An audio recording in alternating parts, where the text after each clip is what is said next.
नमस्कार मंडळी, माही मोहन ब्लॉग्समध्ये तुमचं खूप खूप स्वागत आहे. तर आज दुपारी अचानक बाळाचे बाबा घरी आले आणि म्हटले जाऊया फिरायला. तर आम्ही निघालो. आणि कुठे जाणार, दुपारची वेळ होती, बाहेर तर खूप जास्त लांब जाऊ शकत नाही. त्यामुळं आम्ही जवळच इथे स्वामीनारायण मंदिर आहे, तर तिकडे चाललो आहोत. तुम्हाला पुढे ब्लॉग्समध्ये बघायला मिळेलच. आणि बाळ मला बसू देत नाही आहे समोरच्या सीटवरती. पुढे आपण बसलाय आणि मला पाठीमागं बसावं लागलं.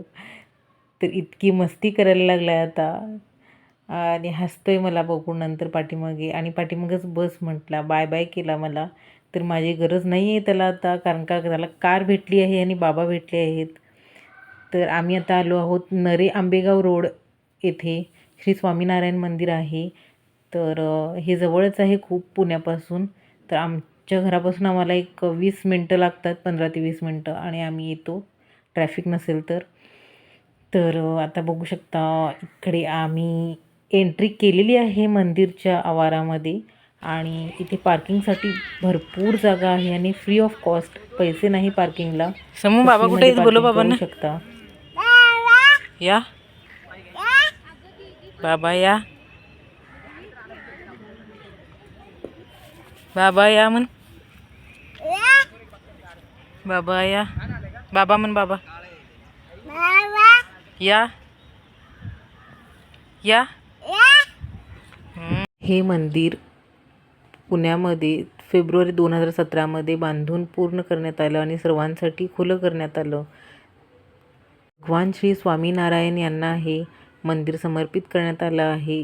यांचे ब्रांचेस खूप ठिकाणी आहेत. गुजरातमध्ये पहिलं मंदिर बांधण्यात आलं होतं असं ऐकिवात आहे. आणि इथे तुम्हाला डिटेलमध्ये माहिती पण दिली जाते, लिहिलेली आहे आत मंदिरामध्ये. तर ते तुम्ही वाचू शकता, कुठल्या संप्रदायामधून आलेलं आहे, कसं आहे, ते सगळं डिटेल आहे इथे. आणि बाहेरच्या आवारामध्ये फोटो, मोबाईल अलाउड आहे फोटो काढण्यासाठी, व्हिडिओग्राफी करण्यासाठी. पण जे मेन मंदिर आहे आतील, तिथे व्हिडिओ आणि फोटोग्राफी अजिबात अलाउड नाही आहे. आणि खूप सारे मूर्ती आहेत. तर विठ्ठल रुक्मिणी, परत संत आहेत, त्यांच्या परंपरामधले संप्रदायातील संत आहेत.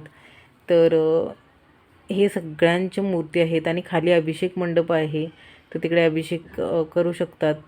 आणि इथे पहाड ॲक्च्युली आता त्याला खुलं जागा मिळाल्यामुळं इकडे तिकडे पळत आहे. आणि त्याला एक कुत्रा दिसला, त्यामुळं तो त्याच्या पाठीमागे धावत आहे आणि आम्ही त्याच्या मागे मागे धावत आहोत. तर पुढे तुम्हाला दाखवते.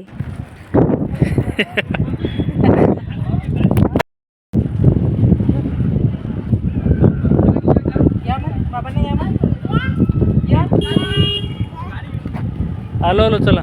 मध्ये प्रवेश करताच डाव्या बाजूला लहान मुलांना खेळण्यासाठी भरपूर काही आहे. आणि ते काका गाडी घेऊन जात होते. आता टायमिंग झाला, 4-5 वाजले होते संध्याकाळचे. तर लहान मुलं खेळण्यासाठी येतात, त्यामुळे ते घेऊन जात होते.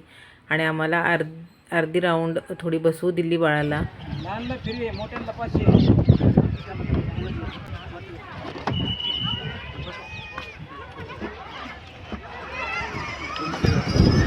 हातातच घेतला तो.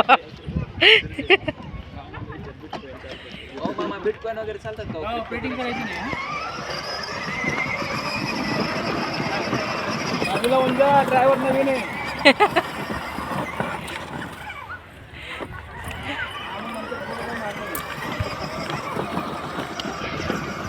समर्थ, समर्थ,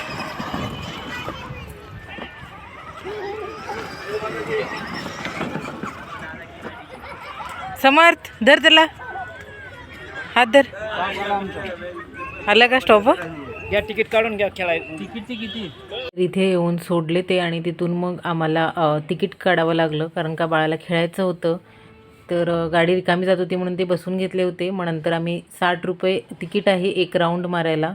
आणि मग नंतर बाळाने एक राऊंड मारून परत जेव्हा गाडी वापस उतरण्याची वेळ आली, तेव्हा उतरायला तयार नव्हता. त्याला ती गाडी खूप आवडली आणि दुसरी खेळण्यासाठी त्याला दुसऱ्या याच्यामध्ये बसवलं, पण तो बसायला तयार नव्हता. फक्त गाडी गाडी एवढंच करत होता. मग तरी पण त्याला दुसरी लोकं पण थांबली होती वेटिंगवरती गाडीसाठी. लहान मुलांना इथे घेऊन येत असाल तर संध्याकाळची वेळ ही उत्तम आहे, 4-5 नंतर. ओपन होतं खेळण्यासाठी. होय बुबू आहे तिथं. होय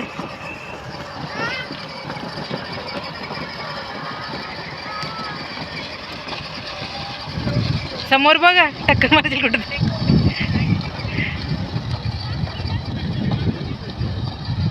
मंदिराची वेळ सकाळी 7 ते दुपारी 12पर्यंत आणि नंतर मग 4 वाजता सुरू होतं संध्याकाळी आणि 8 वाजेपर्यंत असतं. तर आरती वगैरे असतात सकाळी, दुपारी 11ला एकदा, सकाळी 7ला एकदा आणि संध्याकाळी परत 7:15ला काहीतरी असते आरती. आणि आम्ही सहसा गेलो तेव्हा भरपूर वेळ गेलो आहोत, पण आम्ही संध्याकाळची आरतीच अटेंड केली आहे. आणि आरतीला थांबण्यासाठी पुरुषांची आणि स्त्रियांची वेगवेगळी बसण्याची सोय केलेली आहे. हे मंदिर 33,000 स्क्वेअर फीट परिसरात पसरलेले आहे आणि सगळीकडे हिरवीगार झाडी, मस्त वातावरण आहे. जर 7 नंतर तुम्ही येत असाल तर लायटिंग सुरू होतं सगळी, मंदिराला पूर्ण लायटिंग असतं आणि बघण्याचं दृश्य वेगळंच असतं.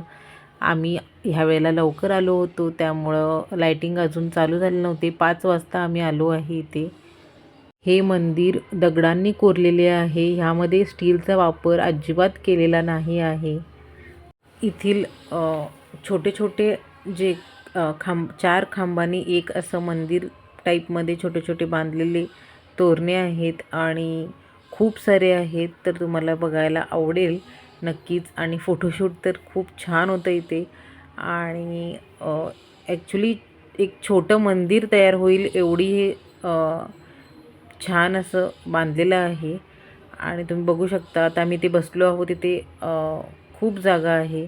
आणि असे छोटे छोटे छोटे सगळीकडे खांबांमध्ये बनवलेले देवळाप्रमाणे आकार आहे आणि चारी बाजूनी ओपन आहे. आणि मेन मंदिर आहे ते तर खूप भव्य दिव्य असं मंदिर आहे.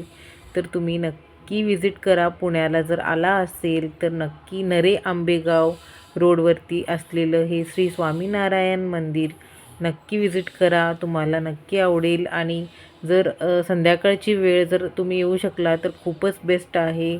खूप छान म्हणजे खूप छान बघायला मिळेल तुम्हाला, कारण का लायटिंग असली तर खूप छान वाटतं बघायला.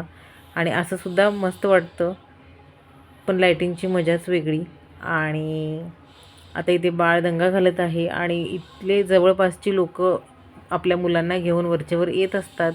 आणि आम्हालाही खूपच जवळ पडतं, पण तरी देखील आम्ही थोडं कमी येतो इथे, कारण का जास्त वेळ मिळत नाही बाबांना बाळाच्या. आणि मला एकटीला घेऊन येणं शक्य नसतं सारखं प्रत्येक वेळेला, त्यामुळं वेळ मिळेल तसं आम्ही येत राहतो. बाबा घाबरवलं बघा तुम्हाला. अक्को कर अक्को कर अक्को. छान अशी फुलांची झाडंसुद्धा आहेत. खूप छान वाटतं. आणि हे मेन मंदिर आहे मी जे तुम्हाला सांगत आहे. तर ए उलट कशाला जायलास, ये सर.